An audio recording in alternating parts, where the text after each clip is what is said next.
Kolay gelsin. Kolay, sağ olun size de.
Evet arkadaşlar merhaba. Merhaba. Kimse yok galiba. Bahar Hanım merhabalar. Merhaba. Şimdi benim görüntüyle ilgili bir problem var. Herhalde bu sistemden kaynaklı. Evet. İkimiz dışında kimse var mı şu an? Yok galiba. Valla şu an için kimse yok. Herhalde siz sunum yapacaksınız. Eğer müsaitseniz Evet. başlayalım. Olur. Şimdi mi başlayayım? 3 dakika var. Gelirlerdi belki. Öyle mi yapalım? Hemen başlayayım mı? Kaç dakikamız var? 2 2 dakikamız dakika. var. İsterseniz başlayayım. Bence başlayalım. Ne yapayım? Sunumumu yansıtayım mı yoksa nasıl yapalım? Yansıtabilirseniz iyi olur ama böyle bir sanki sistemde gerçi Mustafa Hoca bağlanır sonra ben bildireyim. Sistemde bir sıkıntı var. Hani görüntü vermiyor. Daha Öyle önceden mi? böyle bir şeyle karşılaşmadık ama siz bir paylaşın bakalım çıkacak mı? Paylaşım olmuyor. Evet. Sizde de mi aynı problem? Şu an ben paylaş deyince paylaşamıyorum. Bir dakika. Acaba bir saniye.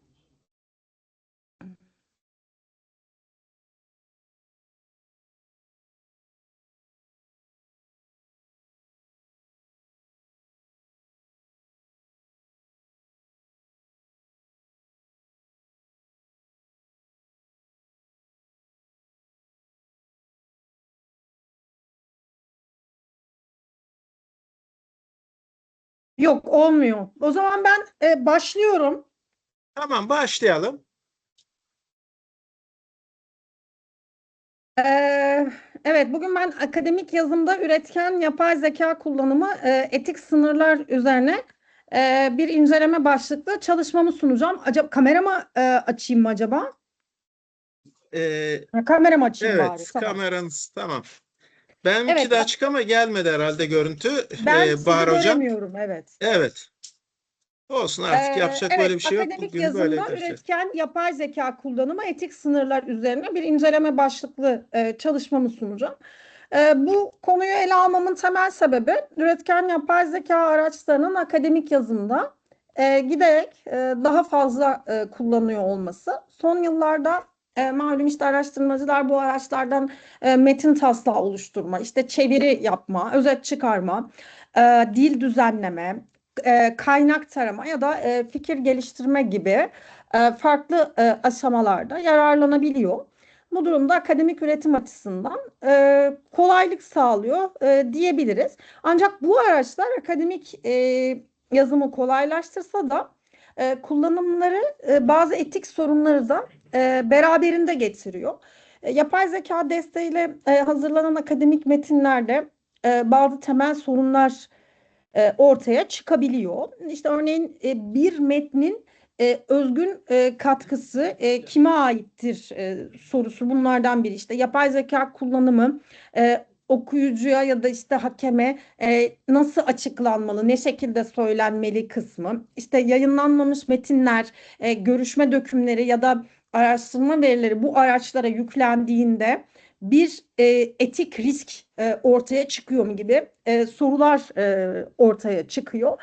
Bu sorular üretken yapay zekanın akademik yazımda yazmayı kolaylaştıran bir araçtan ibaret olmadığını, etik açıdan da ele alınması gereken bir alan olduğunu aslında gösteriyor bize. Bu çalışmamın da amacı akademik yazımda üretken yapay zeka kullanımına ilişkin işte etik sorun alanlarını incelemek. Çalışmada yapay zeka destekli yazım araçları metnin özgünlüğünü, kullanımını, şeffaflığını, akademik emeğin görünürlüğü, gizlilik ve hesap verilebilirlik açısından bu dört başlık açısından ele alındı. Yöntem olarak da çalışmada literatüre dayalı betimsel bir inceleme yapıldığını söyleyebilirim. Bu değerlendirme yapılırken de akademik çalışmalar ve yapay zeka etiği alanındaki temel ilkelerden yararlanıldı.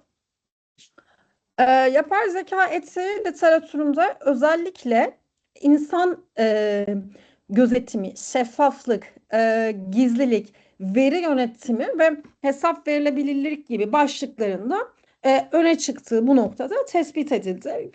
Bu çalışmada da bu ilkeler akademik metin üretirken karşılaşılan etik sorunlar açısından ele alındı ve değerlendirmede e, işte dört başlık üzerinden yapıldı. Özgünlük, şeffaflık, akademik emek, gizlilik ve hesap verilebilirlik. İlk olarak özgünlük konusundan bahsetmek istiyorum. Yapay zeka ile desteğiyle hazırlanan metinlerde en temel sorunlardan biri tabii ki metnin araştırmacının ne ölçüde düşüncesini yansıttığı. İşte burada özgünlükten kasıt metnin araştırmacının e, kendi düşüncesini yani ne kadar taşıdığıdır. Bir metin teknik olarak özgün görülebilir, benzerlik oranı da düşük olabilir. Ancak asıl akademik katkı araştırmacının konuya nasıl baktığında, neyi nasıl yorumladığında ve literatürle nasıl ilişki kurduğunda ortaya çıkmaktadır aslında. Yapay zeka araçları akıcı, işte düzgün ve akademik dile yakın metinler üretebilir ama işte tabii akıcı metin özgün bir akademik katkı anlamına gelmemektedir. Yapay zekanın ürettiği metni doğrudan kullanmak yerine araştırmacının bu metni mutlaka işte okuması veya yorumlaması gerekmektedir. Yani Burada özgünlükle ilgili özetle yapay zeka bir yazım desteği belki sağlayabilir. Fakat akademik düşünmenin yerine kesinlikle geçmemelidir. Araştırmacı kavramsal çerçeveyi, yöntemi, bulguların yorumunu ve sonuç bölümdeki çıkarımları kendisi kurmalıdır. Yapay zeka işte sürece katkı sunabilmektedir ancak çalışmanın akademik temelini tabii ki araştırmacının kendi yorumu, değerlendirmesi ve akademik katkısı oluşturulmaktadır. İlk olarak özgünlükten bahsettikten sonra ikinci etik sorun olan şeffaflıktan bahsetmek istiyorum biraz da. Akademik yazımda yapay zeka kullanımı söz konusu olduğunda bu kullanımın hangi aşamada, hangi amaçla ve ne ölçüde gerçekleştiğinin açık bir biçimde belirtilmesi önemlidir. Çünkü yapay zeka kullanımı her zaman aynı düzeyde değildir. İşte bir araştırmacı dil düzenleme amacıyla kullanabilir, birisi çeviri desteği alabilir. Bir diğeri işte içeriği özetleme ya da işte fikir, yani aynı oranda ya da aynı şekilde kullanılmadığı için yapay zeka kullanılmıştır şeklinde bir ifade, genel bir ifade her zaman yeterli olmayabilir. Daha açık bir kullanım beyanı şarttır. Akademik güvenilirlik açısından daha sağlıklı olacaktır. İşte örneğin bu çalışmada üretken yapay zeka araçlarından sadece dil düzenleme amacıyla yararlanılmıştır. Çalışmanın kavramsal çerçevesi, analizleri ve yorumları yazar tarafından oluşturulmuştur gibi bir açıklama kullanımın sınırlarını daha net göstereceği için daha sağlıklı olacaktır. Şeffaflık aynı zamanda hakemlik ve editörlük süreçleri açısından da önemlidir. Çünkü değerlendirilen kişilerin metindeki insan katkısıyla yapay zeka arasındaki sınırı görebilmesi için bu çok önemlidir. Bu sınır görünür hale geldiğinde hem akademik dürüstlük e, korunmuş olacaktır hem de daha sağlıklı bir şekilde metin değerlendirilecektir. Özgünlük ve şeffaflık başlıkları ilk iki başlığımızda. Üçüncü olarak akademik emek geliyor haliyle. Bu da yapay zeka destekli yazım araçları akademik üretimde emeğin sınırlarını daha belirsiz bir hale getiriyor. Çünkü akademik yazım düzgün cümleler kurmak ya da metni biçimsel olarak düzenlemenin ötesindedir. Bunlardan ibaret değildir. Konuyu seçmek, literatürü okumak, kavramlar arasında ilişki kurmak, işte araştırmanın problemini oluşturmak, yöntemini belirlemek, bulguları yorumlamak ve sonuç üretmek akademik emeğin temel unsurlarıdır. Yapay zeka bu süreçlerin bazı aşamalarında belki destek sağlayabilir. İşte örneğin uzun bir metinden özet çıkartabilir veya araştırmacıya farklı ifade seçenekleri sunabilir ama metnin büyük kısmı yapay zekanın ürettiği içerikten oluşuyorsa araştırmacının burada özgün katkısını tabii ki ayırtmak zorlaşır. Bu nedenle akademik katkı metni kimin yazdığından çok düşüncenin, yorumun, araştırma probleminin ve literatürle kurulan ilişkinin araştırmacı tarafından nasıl geliştirildiğiyle de ilgilidir. Bu ayrım yapay zeka kullanımının etik sınırlarını belirlemede son derece önemlidir. Çünkü akademik yazımda önemli olan metnin düzgün görünmesinden ziyade arkasındaki akademik katkının açık ve güvenilir bir şekilde ortaya konmasıdır. 4 başlıktan söz etmiştim. Özgünlük, şeffaflık ve akademik emek dedik. Son olarak 4. başlıkta gizlilik ve hesap verilebilirlik başlığı. Akademik yazımda yapay zeka kullanımı metin üretiminin yanı sıra veri güvenliği, işte gizlilik ve sorumluluk açısından da önemli riskler taşımaktadır. Araştırmacılar bazen yayınlanmamış makale taslaklarını işte tez bölümlerini, görüşme dökümlerini, öğrenci çalışmalarını ya da araştırma verilerini yapay zeka araçlarına yüklemektedirler. Bu noktada da şöyle bir sorun ortaya çıkıyor. Bu bilgilerin nasıl işlendiği, saklanıp saklanmadığı, başka amaçlarla kullanıp kullanılmadığı ya da üçüncü taraflarla paylaşılıp paylaşılmadığı soruları gündeme geliyor. Özellikle kişisel verileri içeren belgeler, katılımcı ifadeleri, etik kurul kapsamında toplanmış araştırma verileri ya da henüz yayınlanmamış olan akademik içerikler bu araçlara yüklenirken oldukça dikkatli olmak gereklidir. Gizlilik açısından en sağlıklı yaklaşım hassas verilerin doğrudan yapay zeka araçlarına yüklenmemesidir. Eğer bir destek alınacaksa metinler kişisel bilgilerden arındırılarak katılımcı kimliklerini ortaya çıkarılabilecek ifadeler temizlendikten sonra yüklenmelidir. Bu yapılacaksa. Hesap verilebilirlik ise yapay zeka kullanımından doğabilecek hataların ve etik sorunların sorumluluğunun araştırmacı tarafından üstlenilmesi konusudur. Yani araştırmacı yapay zeka çıktısında yer alan bilgilerin doğruluğunu mutlak surette kontrol etmelidir. Çünkü yapay zeka araçları zaman zaman hatalı, eksik ya da uydurma bilgiler üretebilir. Bu nedenle nihai sorumluluk tabii ki her zaman araştırmacıya aittir. Sonuca geliyorum.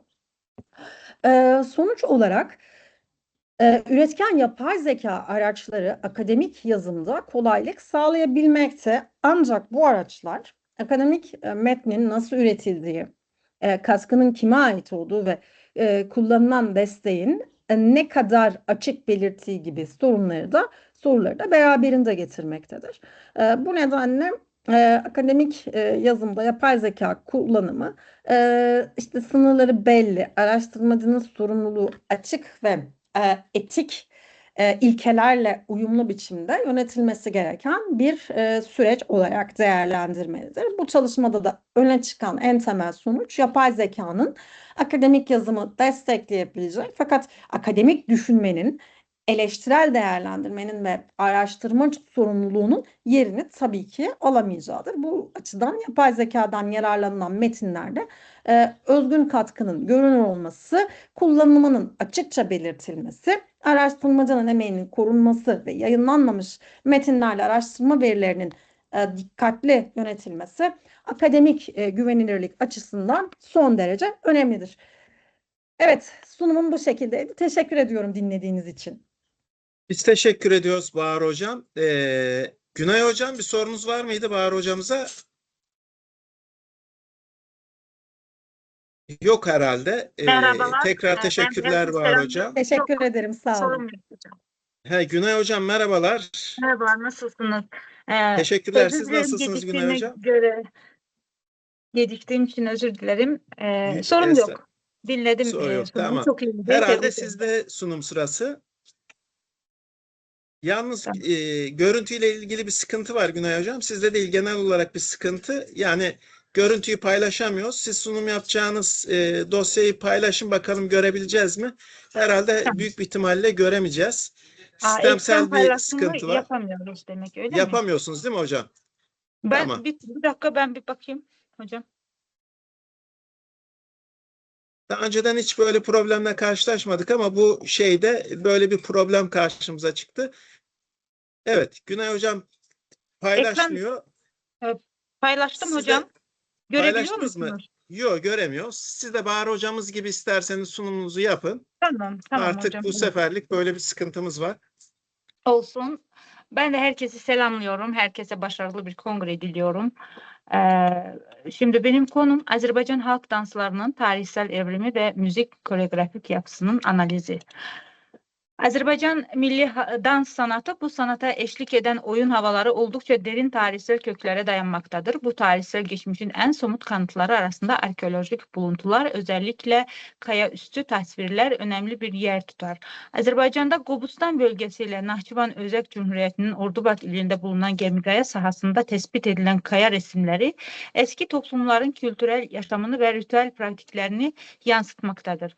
Bu tasvirlerde yer alan dans eden insan figürleri erken dönem topluluklarında dansın önemli bir ifade aracı olduğunu göstermektedir. Nitekim bazı sahneler günümüzdeki yallı danslarını andıran kolektif hareket düzeylerinde dikkat çekmektedir. Cingir Dağı çevresinde bulunan ve Qaval daşı olarak adlandırılan taşın çıkardığı ritmik sesler dansların ilkel müzik eşliğinde icra edildiğine dair önemli bulgular sunmaktadır. Yaklaşık 8-10 bin yıl öncesine tarihlenen bu kayaüstü tasvirler dansın insanlık tarihindeki en eski ifade biçimlerinden biri olduğunu ortaya koymaktadır. Bu bağlamda dansın sözlü ve görsel sanat formlarından daha erken ortaya çıktığı yönündeki görüşler bilimsel açıdan anlam kazanmaktadır. Azerbaycan halk müziği içerisinde önemli bir yer tutan dans sanatı tarihsel süreç boyunca hem müzikologlar hem de dans araştırmacıları tarafından çeşitli yönleriyle incelenmiş ve belgelenmiştir. Özellikle halk dansı melodilerinin değerlenmesi, sistematik biçimde kayıt altına alınması ve yayınlanması sürecinde Üzeyir Hacıbəyli, Müslüm Maqamayev, Tofiq Quliyev, Əhməd İsazadə ve diğer bestecilerin önemli katkıları olmuştur. Bu alandaki bilimsel çalışmalar yalnızca derleme faaliyetleriyle sınırlı kalmamış, aynı zamanda kuramsal düzeyde incelemeleri de kapsamıştır. Nitekim halk dansı melodilerinin sistematik biçimde toplanması ve akademik düzeyde incelenmesi özellikle ilk defa Bayram Hüseyinli tarafından gerçekleştirilmiştir. Araştırmacı tarafından hazırlanan Azerbaycan Halk Dans Melodileri başlıklı iki ciltlik derleme, halk dansı repertuarının sistemli biçimde toplanması ve incelenmesi açısından son derece önemli ve kapsamlı bir kaynak niteliği taşımaktadır. Bayram Hüseyinli halk dans müziğinin icra biçimlerini 3 temel kategori altında değerlendirmiştir. Vokal, vokal enstrümantal ve enstrümental. Söz konusu kategoriler içerisinde en eski biçim olarak kabul edilen vokal dans melodileri günümüzde de folklorik gelenek içerisinde yaşamaya devam etmektedir. Diğer taraftan akademisyen Mehmet Salih İsmailov halk dans melodilerini geliştirdiği özgün sınıflandırma sistemi çerçevesinde değerlendirmiş ve bu repertuarı şarkı, tesnif, renk gibi türlerle birlikte ele alarak analiz etmiştir. Azerbaycan halk danslarının tarihsel gelişimi zaman içerisinde icra biçiminde önemli dönüşümlere yön açmış ve bu süreçte enstrümantal dans müziği giderek belirgin bir konuma ulaşmıştır. Bu durum özellikle enstrümantal icracılık geleneğinin gelişmesiyle doğrudan ilişkilidir. Her ne kadar enstrümantal dans melodilerinin ortaya çıkışı diğer icra biçimlerine kıyasla daha geç bir dönemde rastlasa da bu alan köklü bir tarihsel geçmişe sahiptir. Günümüzde dahi özellikle kırsal bölgelerde varlığını sürdüren davul zurna toplulukları bu geleneğin sürekliliğini açık biçimde göstermektedir. Bu tür toplulukların izlerine klasik sözlü kültür kaynaklarında da rastlamaktadır. Azerbaycan halk dansları yalnızca müziksel eşlik türlerine göre değil, aynı zamanda icra özellikleri bakımından da çeşitlilik göstermektedir. Bu bağlamda danslar icracı sayısına göre solo, duet, toplu danslar olarak sınıflandırıldığı gibi cinsiyete ve yaş gruplarına göre de farklı kategoriler altında değerlendirilmektedir. Bu çeşitlilik Azerbaycan dans geleneğinin zenginliğini ve çok boyutlu yapısını ortaya koymaktadır. Mehmet Salih İsmailov halk dans melodilerini müzikal yapı açısından da ele alarak tempo ve ritmik karakter temelinde bir sınıflandırma önermiştir. Ağır ve sakin karakterli, orta tempolu ve oynak nitelikli, hızlı ve dinamik yapılı olmak üzere 3 ana grupta değerlendirmektedir. Ağır ve lirik özellikler taşıyan danslar sırasında mirzeyi, turacı, halabacı gibi örnekler yer alırken daha hareketli ve ritmik açıdan canlı olan danslara terekeme, şalaho, Azerbaycan, brilliant gibi melodiler örnek gösterilmektedir. Buna karşılık yüksek tempolu ve teknik açıdan daha dinamik bir yapıya sahip olan danslar sırasında ise gaytalı ve hançobanlı gibi örnekler öne çıkmaktadır. Günümüzde bazı dans melodileri yalnızca folklorik bağlamda değil, aynı zamanda sahne eserleriyle kurdukları ilişki üzerinden de hatırlanmaktadır. Örneğin Darçını ve Uzundere gibi melodiler çoğu zaman Üzeyir Hacıbeyli'nin O Olmasın Bu Olsun operetinden Meşedebat karakteriyle birlikte anılmakta ve bu durum müzik ile sahne sanatı arasındaki etkileşimin somut bir göstergesi olarak değerlendirmektedir. Azərbaycan halk dansları müzikal karakterleri ve ifade biçimleri bakımından belirli toplumsal gruplarda ilişkilerinde bir çeşitlilik sergilemektedir. Yüksek tempolu ve enerjik yapıya sahip dansların çoğunlukla gençler tarafından, genç erkekler tarafından icra edilmesi bu türlerin dinamizm ve fiziksel güç gerektiren özellikleriyle bağlantılıdır. Buna karşılık daha yumuşak, lirik ve zarif karakter taşıyan dansların kadınlar tarafından tercih edilmesi dansın estetik boyutunun toplumsal rollerle nasıl örtüştüğünü göstermektedir.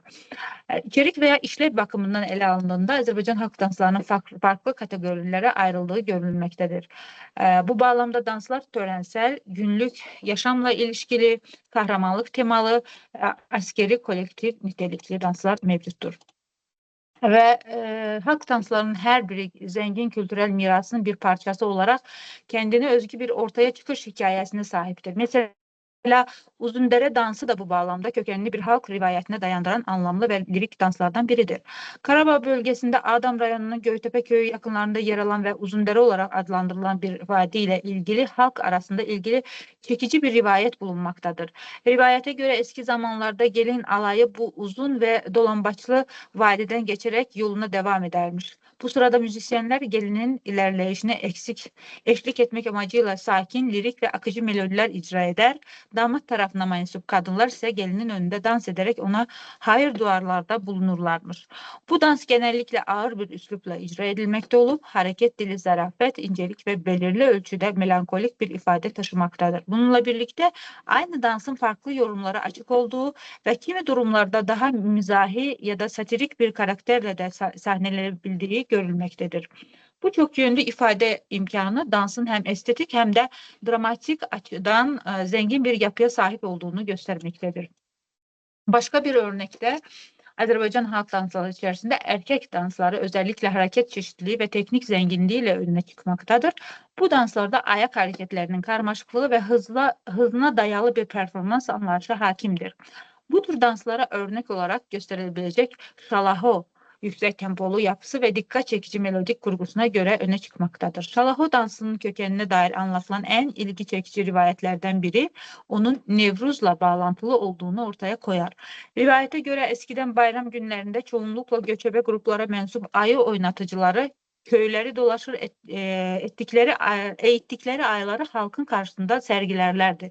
Gösteri sırasında ayı sahibinin komutlarıyla iki ayağı üzerinde durur, ardından başını yere koyarak taklalar atar ve müzik eşliğinde adeta dans ederdi. En dikkat çekici an ise ayının sırtına bağlanan yükü taşıyarak tekrar ayağa kalkmasıydı. Rivayete göre dansın adı da buradan gelir. Ayının taşıdığı yük yani şele zamanla şelehu daha sonrası şalahu şeklini almıştır.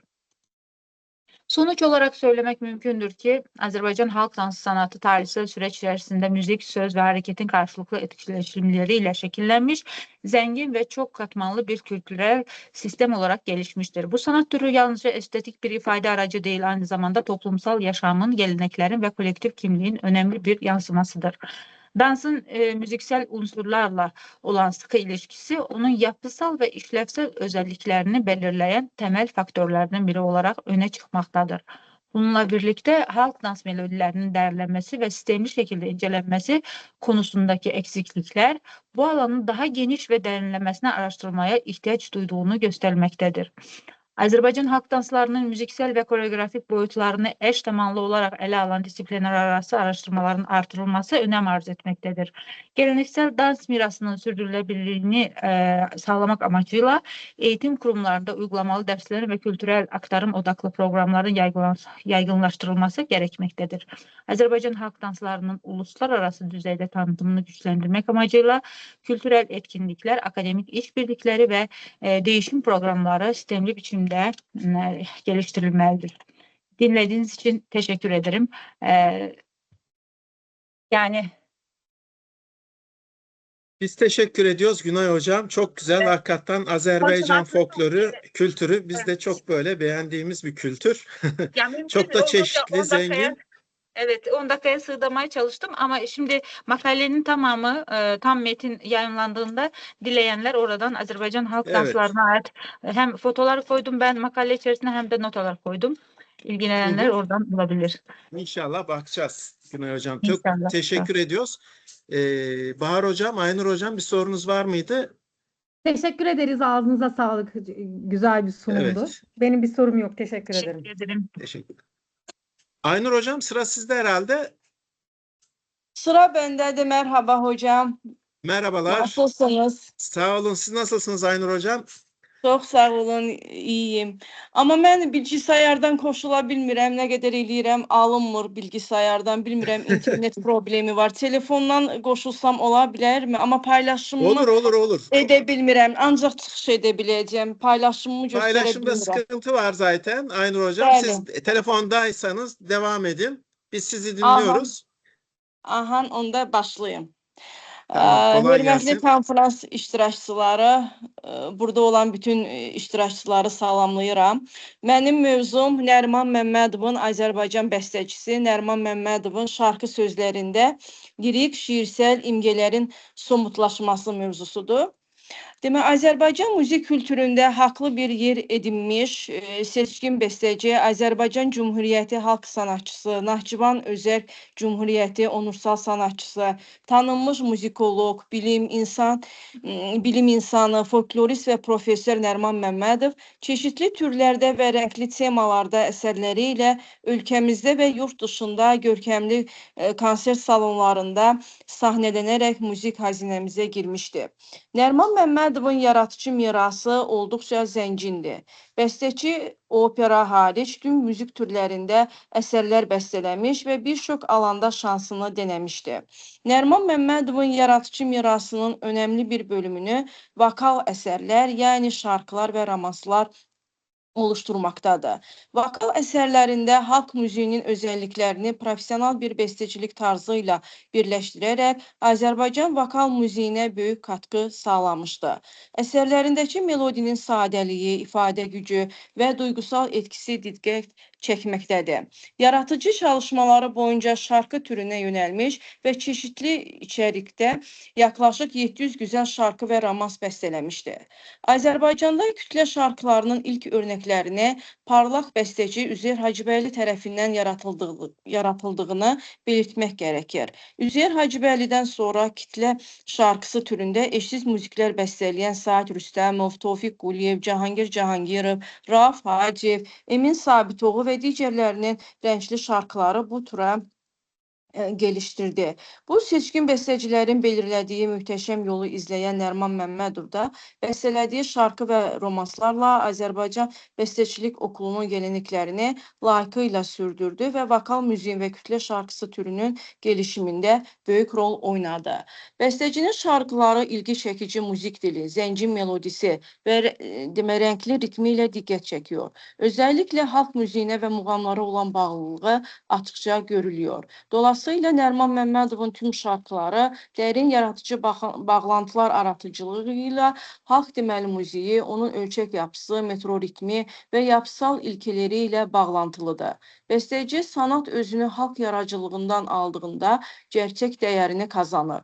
Ben her zaman bu ölçütü temel aldım ve yazdığım her şeyi halk ruhuna uygun olarak besteledim demişti. Güzel müzikler besteleyen besteci aynı zamanda birçok önde gelen şairin ve şairlerin en sevilen şiirlerine müzikle hayat verdi. Bestecinin yüzlerle şarkısı ve romansı Azerbaycan şiirinin önde gelen temsilcilerinin, klasik ve modern Azerbaycan şairlerinin sözlerinden yola çıkarak yaratıldı. Nəriman Məmmədov sadece melodik düşünceye sahip bir sanatçı olarak değil, aynı zamanda şiirsel metnin içsel içeriğini müzik diliyle ortaya çıkarabilen bir sanatçı olarak da tanınır. tanınır. Bəstəçi şarkılarında müzik aracılığı ilə şiirsel metnin duygusal yükünü daha da dərinləşdirdi. Şarkılarında şiirsel metin sadəcə müziklə birlikdə söylənilən kəlmələrdən oluşan bir koleksiyon deyil, müzikal dramaturjinin önəmli bir birləşenidir. Nəriman Məmmədovun əsərlərində şiir mətnlərinin seçimi təsadüfi deyildi. Bəstəci yüksək sanatsal və estetik dəyərə sahib şiir örnəklərinə öncəlik vermişdi. Müraciət etdiyi şairlər arasında Rəsul Rza, Bəxtiyar Vahabzadə, Fikrət Qoca, Nüsrət Kəsəmənli və digər tanınmış söz ustaları yer almaqdadır. Bu şiirsel örnəklərin temel özəlliyi yüksək duygusallıq, imgələr və ulusal manevi dəyərlərin ifadəsidir. Bəstəci bu nitelikləri müzik yolu ilə daha da zənginləşdirməyə çalışmışdı.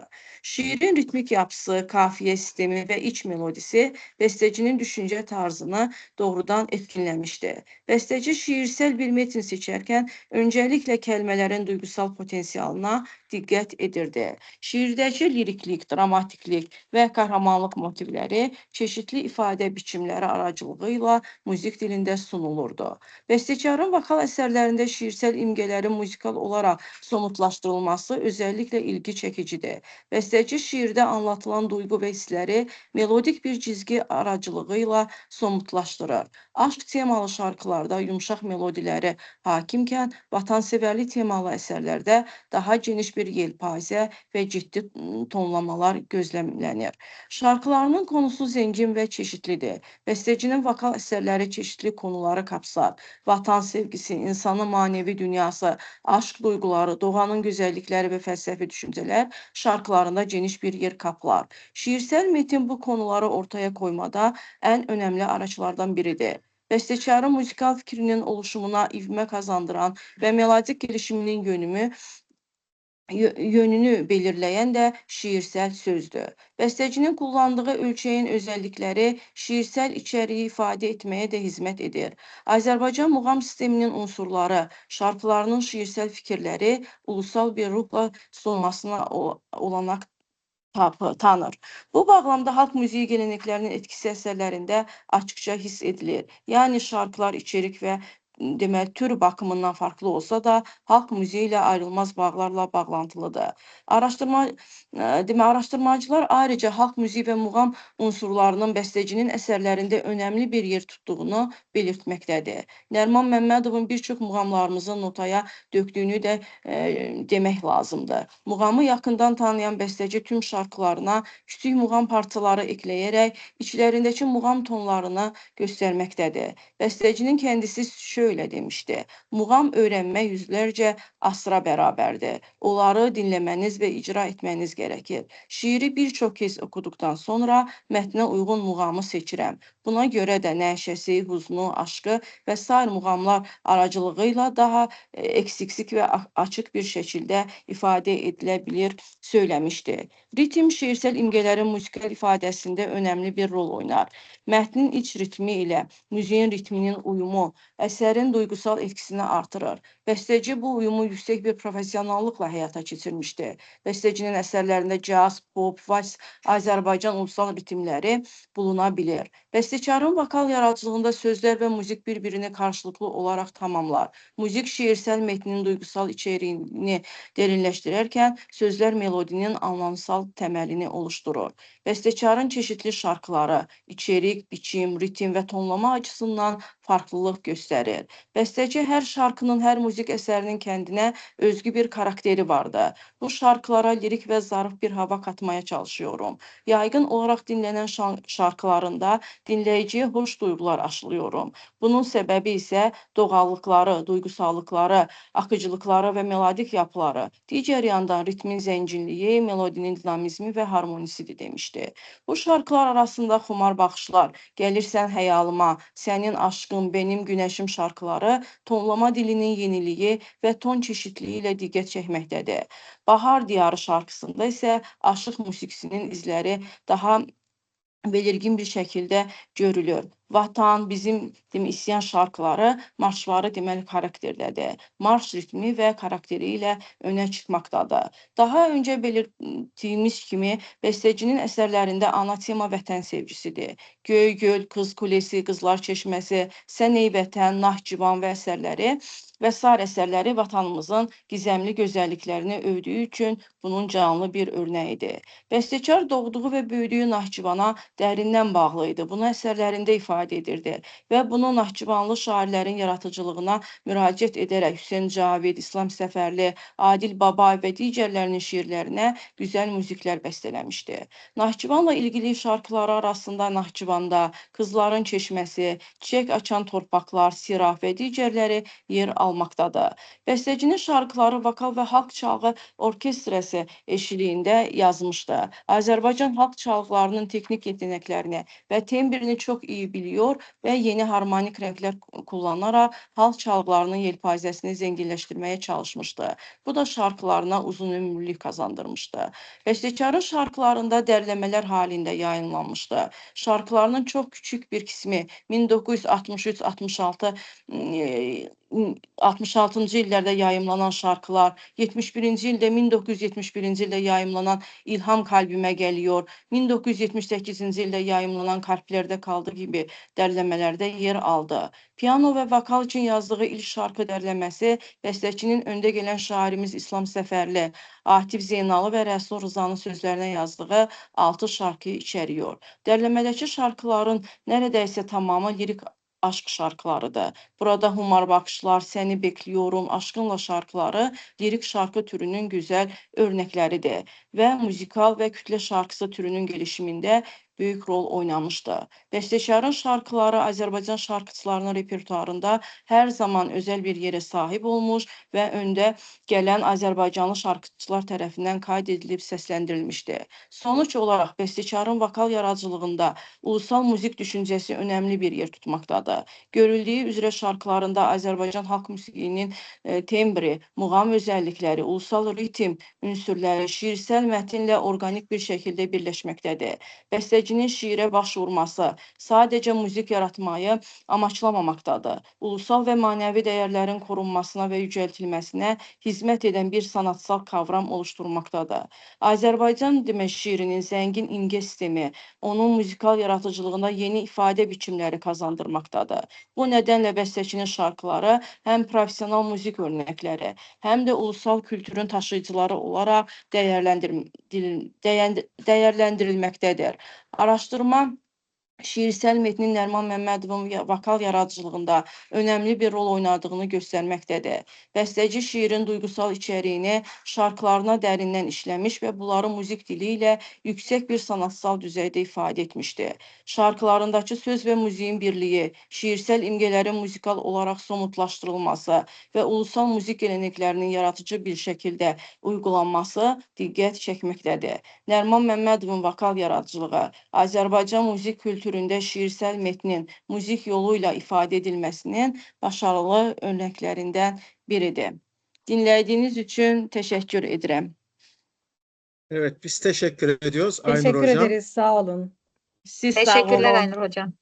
Çok sağ olun. Ben teşekkür ederim bütün konferans iştirakçılarına. Öz minnettarlığımı Evet. bildirirəm. Dinlediğiniz için. Sorusu olan var mıydı? Yok herhalde. Güzel sanat dolu bir kongre oldu. Hepinize teşekkür ediyoruz. Teşekkür Geçmiş ederiz. olsun aynı zamanda. Evet, sağ olun. Sağ Başka olun. kongrelerde görüşmek Çok sağ üzere. olun. Görüşmek üzere inşallah. İnşallah İyi hocam. günler. İyi günler. İnşallah. İnşallah. Teşekkürler, sağ İyi olun. günler. Çok sağ olun. Teşekkür ederiz.